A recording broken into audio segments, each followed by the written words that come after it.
Welcome to Pooja Singh official. दोस्तों, जैसा कि आप लोगों को पता है कि दिल्ली में AQI का जो स्तर है वो किस तरीके से बढ़ता जा रहा है। हालत ये हो गई है कि दिल्ली में और उसके आसपास का जो क्षेत्र है, आसपास का जो इलाका है, वहाँ पर भी सांस लेना दुश्वार हो रहा है। लोग खांसी से, जुकाम से, एलर्जी से पीड़ित हैं भयंकर तरीके से। मास्क लगाने पर, घर पर रहने पर, घर से ही वर्क फ्रॉम होम करने पर मजबूर हैं। स्कूल कॉलेजेस भी बंद हैं। एक तो सर्दी है, ऊपर से जो AQI के कारण जो धुंध पड़ रही है, जो प्रदूषण के कारण धुंध हो रही है, वो कहाँ से आ गई? ये हालात कैसे पैदा हो गए?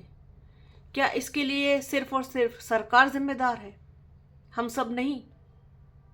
अगर हम लोगों ने भी अपना कर्तव्य थोड़ा सा ईमानदारी के साथ निभाया होता, सरकार के द्वारा जो लापरवाही होती है या हो रही है वो तो अपनी जगह है ही है, लेकिन कहीं ना कहीं हम भी तो इसके जिम्मेदार हैं। हम नहीं मानते उन चीज़ों को किए बिना जो पर्यावरण को नुकसान पहुंचाती है। पर्यावरण बचाओ, पर्यावरण बचाओ, लगातार पिछले कई सालों से चिल्लाया जा रहा है, लेकिन किसी के कान पर जू नहीं रेंग रही।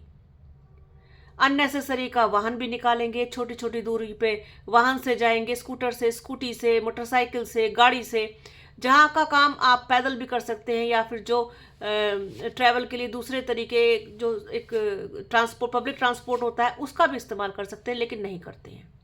जगह जगह कूड़े कचरे का ढेर, अपने घर को सफाई करके दूसरे की तरफ डाल देना। तो ये सारी चीज़ें हैं जो लगातार पर्यावरण को नुकसान पहुंचा रही है। हम नदियों को गंदा करते हैं, हम पेड़ नहीं लगाते हैं तो उनकी केयर नहीं करते हैं।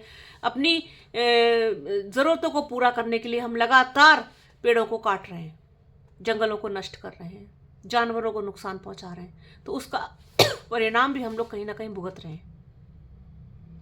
तो जिस तरीके से हम अपने अधिकारों की बात करते हैं, तो हमें कर्तव्यों की भी तो बात करनी चाहिए।